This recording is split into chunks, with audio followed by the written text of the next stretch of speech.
भोजन कराया और फिर आया वापस मंदिर पर आश्रम में। तो अगली एकादशी को उसने कहा कि गुरुदेव भगवान इस बार और थोड़ा बढ़ा कर दीजिएगा। इस बार 3 लोग चले आए थे, क्या पता फिर इस बार किसी को बुला लाए। गुरु जी ने दिलवा तो दिया, लेकिन उनके मन में संशय हुआ कि इतना खाएगा तो नहीं, बेचता होगा जरूर। गुरु जी ने कहा आज इसका मैं पीछा करूंगा, देखूंगा। और गुरु जी पीछे पीछे चल दिए, वो आगे आगे, और वहां पहुंच करके जब देखता है, लेकिन वो चेला बड़ा चालाक था। इस बार उसने एक अलग दिमाग लगाया। उसने कहा कि इस बार मैं भोजन बनाऊंगा ही नहीं, पहले आ जाएं, देख ले कितने लोग हैं, तब फिर भोजन बनेगा। पहले बना देते हैं तो हम आधा ही पेट रह जाते हैं। तो इस बार जो है आएंगे तब बनाएंगे। भगवान जब बुलाया, बिना खाना मतलब भोजन बनाए ही भगवान को बुला लिया, और भगवान जो है इस बार पूरा राम दरबार लेकर चले आए। और उसमें हनुमान जी भी थे। और हनुमान जी को देखकर कहता ये देखो, मनुष्य तो आए तो बनरव लेकर चले आए। आर्गन में इनके हनुमान जी हैं। कहने का मतलब जब भगवान आ गए और वो पेड़ के नीचे खूब आराम से सोया है, आराम से सोया है। और जब भगवान आ गए, जब देखा सब लोगों को, तो कहता है देखो मैंने आज बुद्धिमानी किया, अगर बना देता तो फिर मामला फंस जाता। तो इस बार भगवान से कहता है देखिए ये कौन है। बोले ये भी हमारे भाई भरतलाल हैं। बोले सगे भाई है ना? बोले हाँ सगे भाई है। बोले ये कौन है? ये शत्रुघ्न लाल है, ये भी भाई हैं। बोले ये भी सगे भाई हैं। बोले हाँ ये भी सगे भाई हैं। बोले ये जो बानर है ये कौन है? कहीं ये हमारे परम भक्त हैं, ये भी हमारे साथ रहते हैं। तो बोले ठीक है, चाहे जो रहे, लेकिन इस बार मैं भोजन बनाऊंगा नहीं। गुरु जी ने कहा था अकेले आपको भोजन कराने के लिए, आप दिन प्रतिदिन एक न एक को बढ़ाते चले आ रहे हैं। तो आज मैं तो भोजन बिल्कुल नहीं बनाऊंगा, आप बनाओ मैं खाऊंगा। इसी भक्ति पर भगवान रीझ जाते हैं। बताइए भगवान से कोई ऐसा कहेगा? कोई ज्ञानी विद्वान पुरुष नहीं कहेगा, लेकिन सिर्फ वह अल्हड़ स्वभाव का भक्त ही कह सकता है। और उसके कहने मात्र का असर क्या था? अरे भूल करोगे यदि तजी दोगे, भूल करोगे यदि तजी दोगे, भोजन रूखे सूखे भूल करोगे। हाय एकादशी आज मंदिर में बैठे रहोगे भूखे, राजा राम आइए, सीताराम आइए, मेरे भोजन का भोग लगाइए।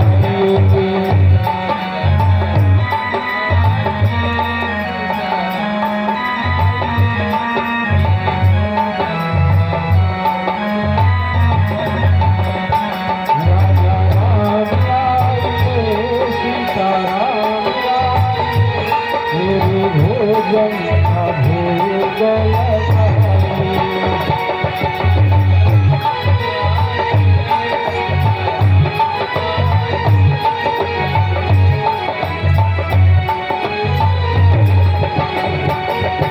भोजन कौन बनाने का जिम्मा लिया?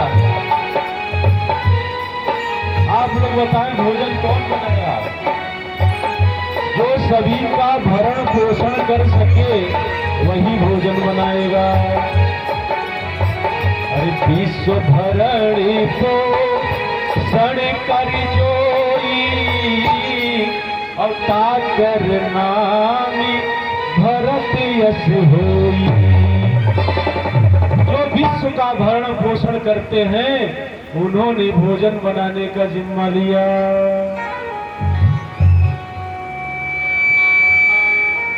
अरे श्री भरत जी भंडारे बनाने लगे, श्री भरत जी भंडारे बनाने लगे।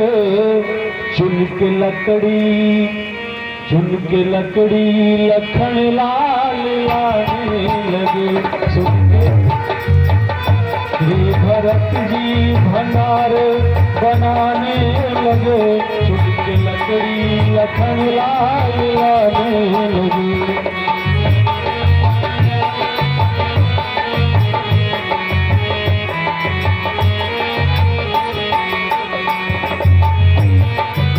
हनुमान जी क्या करते हैं?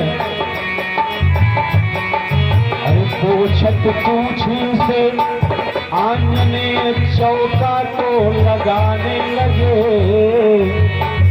अब पूछ से पोछा हनुमत लगाने लगे। पूछ से पोछा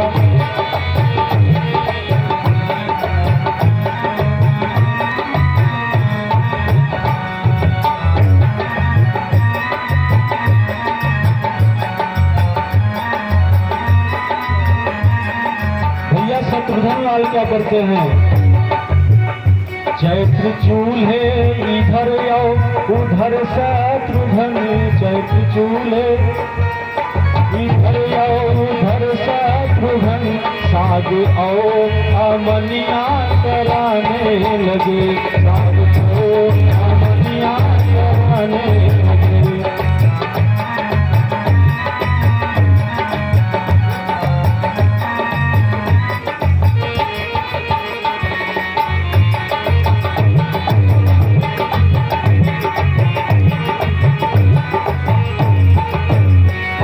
भरत जी भंडारे बनाने लगे, श्री भरत जी भंडारे बनाने लगे। चुन के लकड़ी लखन लाल लाने लगे।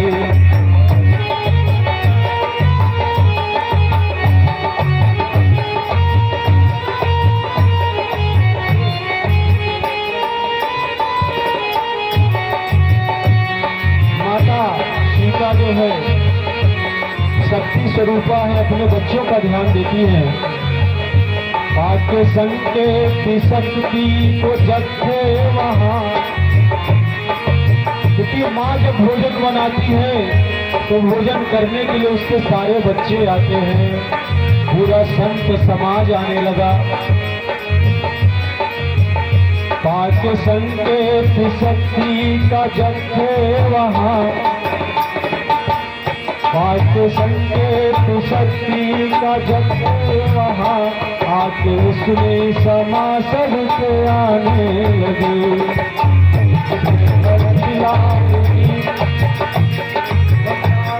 बनाने लगे, चुन के लकड़ी लखन लाल लाने लगे।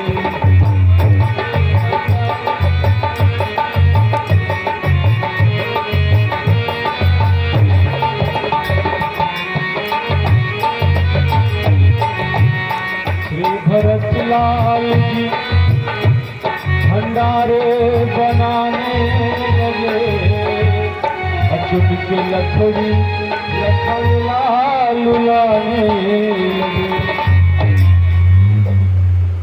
कितना सुंदर दृश्य था। एक भक्त पेड़ के नीचे बैठे लेटा हुआ है और भगवान का पूरा परिवार भोजन बनाने के लिए तैयारी में जुटा हुआ है।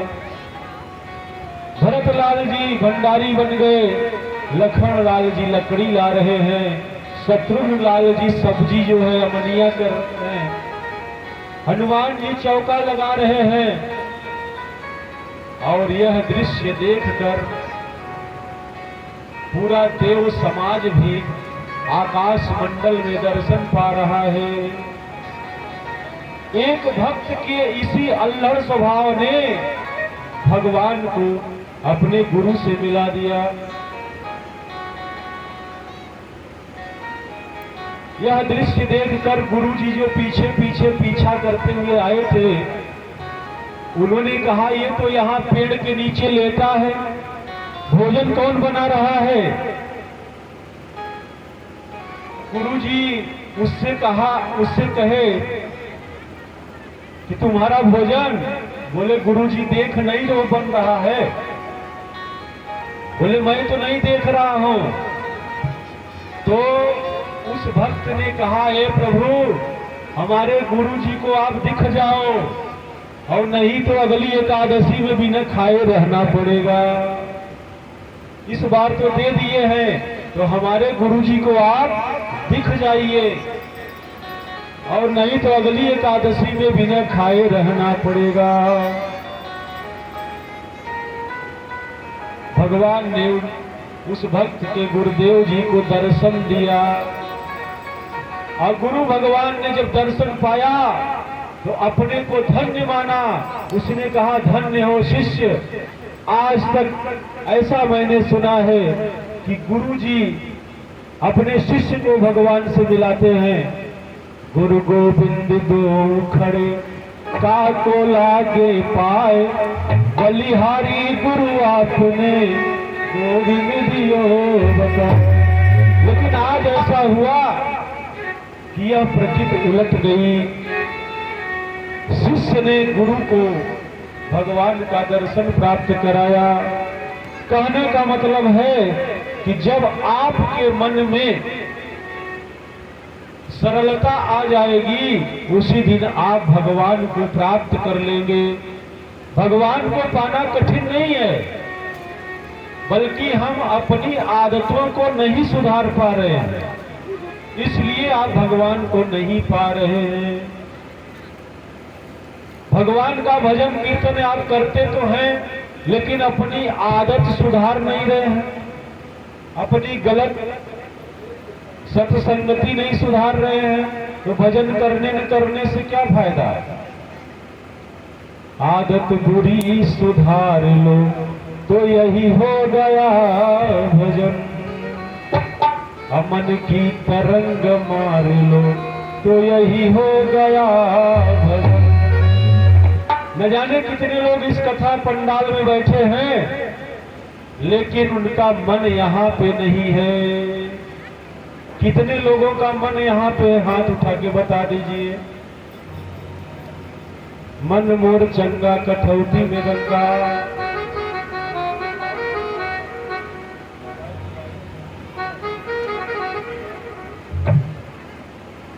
मन मोर चंगा कठौती में गंगा।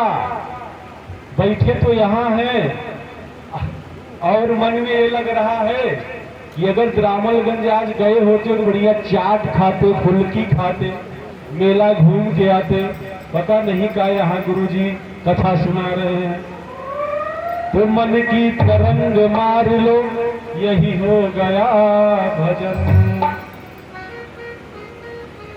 सिद्धांत साफ साफ है सदगुरु कबीर का, निज हंस रूप धाम लो यही हो गया भजन। ज्ञान घटे नर मूढ़ी संगति, अबुद्धि घटे चित विषय मनवाए। अगर आप ज्ञानियों का सत्संग करेंगे तो आपका दिमाग बढ़ेगा, आप मूर्खों की संगति करेंगे तो आपका दिमाग घटेगा। तेज घटे पर नारी की संगति, अबुद्धि घटे बहु भजे प्यारी। किसी भी व्यक्ति के चेहरे का तेज घट जाता है कब? जब पर नारी की संगति होती है तब। प्रेम घटे नित ही कुछ मांगते, अमान घटे निजी घर घर जाए। प्रेम घट जाता है, अगर आप किसी से कुछ मांग लेते हैं तो आपका और उसका प्रेम घट जाएगा। इसी से मांगना नहीं चाहिए। और किसी के घर अगर बार बार जाएंगे तो वहां सम्मान भी घट जाता है, इसीलिए किसी के घर में बार बार नहीं जाना चाहिए। पहले दिन अगर आप जाएंगे तो बढ़िया पेड़ा खाने को मिलेगा, दूसरे दिन जाएंगे तो 20-20 नहीं तो पार्ले और गुड्डे का बिस्कुट खाने को मिलेगा, और तीसरी दिन अगर जाएंगे तो गुड़ खाने को मिलेगा, और चौथे दिन पता नहीं मिलेगा भी कि। तो किसी के घर बार बार जाने से भी आपका मान घटता है। दयाल कहे सुन रे मन मूर्ख, पाप घटे हरि जपे हमारे। भक्त कहता है कि पाप जो है उसका घट जाता है जो भगवान के भजन में लगा रहता है, इसीलिए भगवान का भजन करना चाहिए। भरद्वाज जी के आश्रम में भगवान श्री रामचंद्र जी का प्रवेश होता है, और भरद्वाज जी से भगवान जो है प्रणाम करते हुए बैठते हैं और कुशल क्षेम पूछते हैं। भरद्वाज जी ने भगवान के श्री चरणों में प्रणाम किया, और भरद्वाज जी कहते हैं कि आज मेरे जन्मों की तपस्या का फल प्राप्त हो गया है। अच्छा, कोई जब पूजा पाठ करता है और भगवान दर्शन दे दें और आप उनसे वरदान मांग लो तो आपके उस तपस्या का फल प्राप्त हो गया, और आप वरदान न पाओ तो भगवान यदि आपको वरदान न दें तो क्या आपकी पूजा सफल नहीं हुई? फिर भी सफल होती है, इसलिए भगवान से कुछ मांगना नहीं चाहिए। वाल्मीकि जी ने प्रभु श्री रामचंद्र जी का आदर किया, सत्कार किया, बैठाया, पूजन किया और कहा है प्रभु इस आश्रम में आज आप जो है पधार कर मेरे जन्मों की तपस्या को सफल कर दिए। भरद्वाज जी मानो कहना चाह रहे हैं, स्वर्ग कहते किसे जानते हम नहीं। भरद्वाज जी भगवान को देखकर इस बात को कहते हैं, स्वर्ग कहते किसे जानते हमें नहीं, स्वर्ग का देवता सामने आ गया, स्वर्ग का देवता सामने आ गया। स्वर्ग कहते किसे जानते हम नहीं, स्वर्ग का देवता सामने आ गया।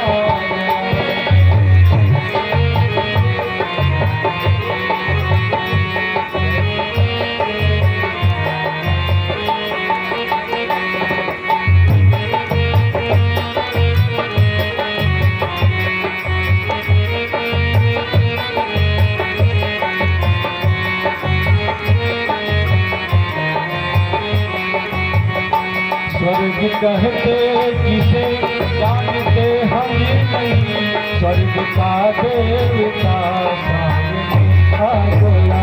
स्वर्ग तालियों की सेवा ऐसे करते जाए।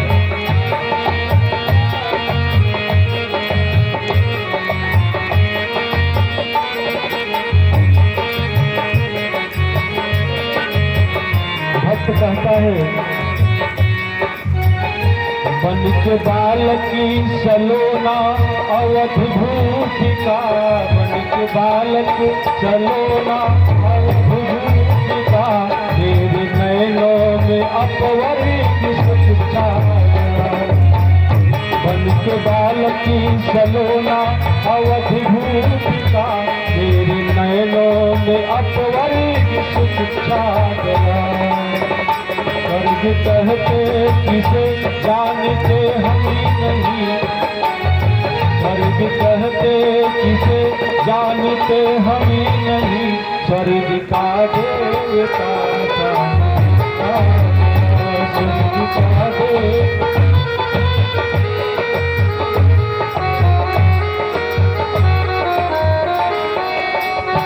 स्वर्ग कहते किसे जानते हम नहीं, स्वर्ग का देवता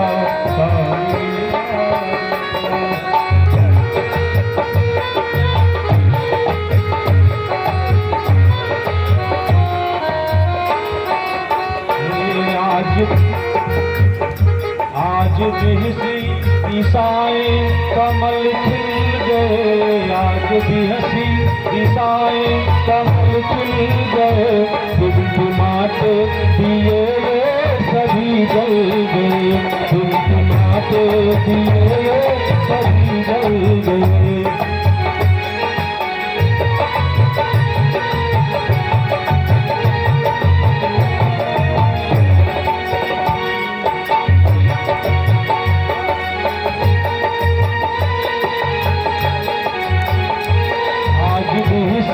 दिशाएं कमल खिल गए, आज भी सी दिशाएं कमल खिल गए, टिमटिमाते दिए सभी जल गए।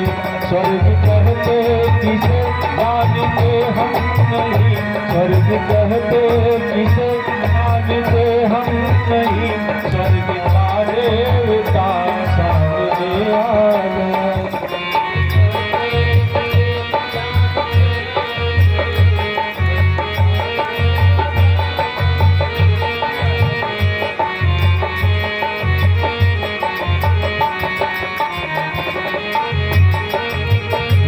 आज परियों ने मंगल सजाए मुझे, आज परियों ने मंगल सजाए मुझे, मन अनूठा गया चंद्रमाया गया।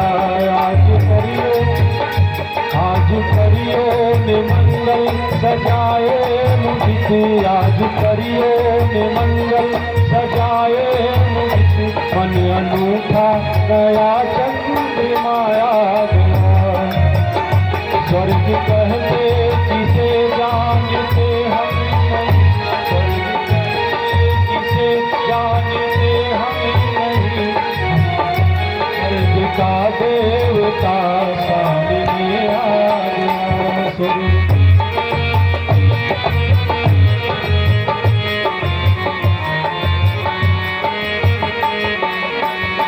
स्वर्ग कहते किसे जानते हम नहीं, स्वर्ग का देवता सामने आ गया।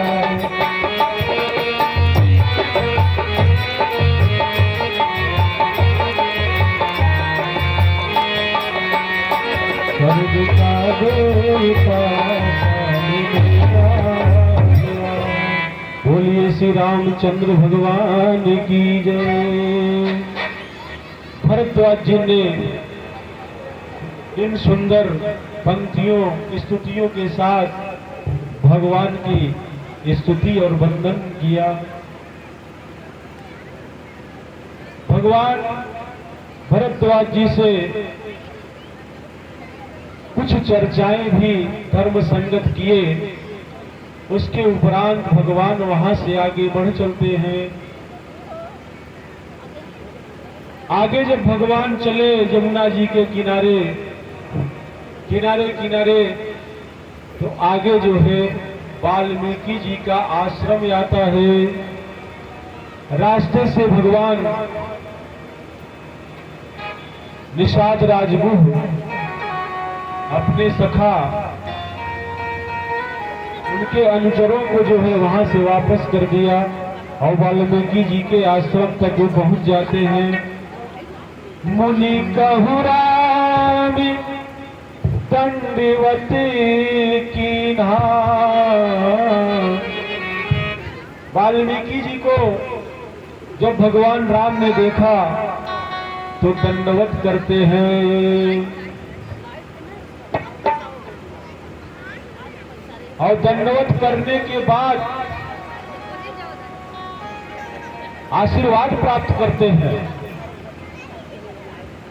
भगवान राम ने वाल्मीकि जी से कुछ चर्चाएं की, अयोध्या की भी उसमें कुछ चर्चाएं हुई। और भगवान राम ने कहा कि मेरे छोटे वाले भाई को, भरतलाल जी को अयोध्या का राजा बना दिया गया है। मेरे लिए इससे बड़ी प्रसन्नता की बात क्या हो सकती है। मेरा छोटा भाई जो धर्मज्ञ है, नीतिज्ञ है, उसको अयोध्या का राजपाट दे दिया गया है। और इससे बड़ा क्या हो सकता है।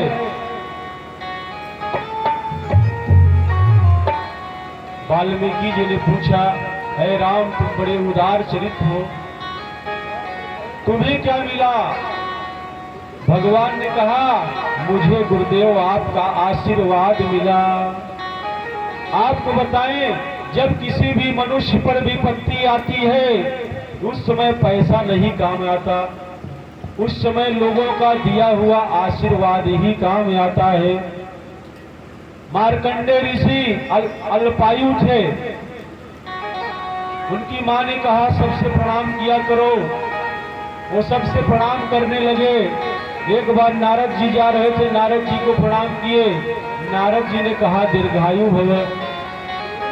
उन्होंने कहा कि मैं तो अल्पायु हूं, दीर्घायु कैसे हो सकता हूं। बोले कोई बात नहीं, चलो ब्रह्मा जी के पास। ब्रह्मा जी के पास गए और ब्रह्मा जी को भी पीछे पीछे उस बच्चे ने प्रणाम किया। और प्रणाम करते ही ब्रह्मा जी ने कहा चिरंजीवी भव। और जैसे ही कहा चिरंजीवी भव, नारद जी ने कहा एक बार इसकी जन्म कुंडली देख तो लीजिए। ब्रह्मा जी ने देखा तो अल्पायु था, लेकिन ब्रह्मा जी के मुख से निकल गया था चिरंजीवी भव। तो ब्रह्मा जी को अपना लिखा हुआ पन्ना बदलना पड़ा। ये है आशीर्वाद की महिमा। इसीलिए हम लोगों को सोते जागते उठते बैठते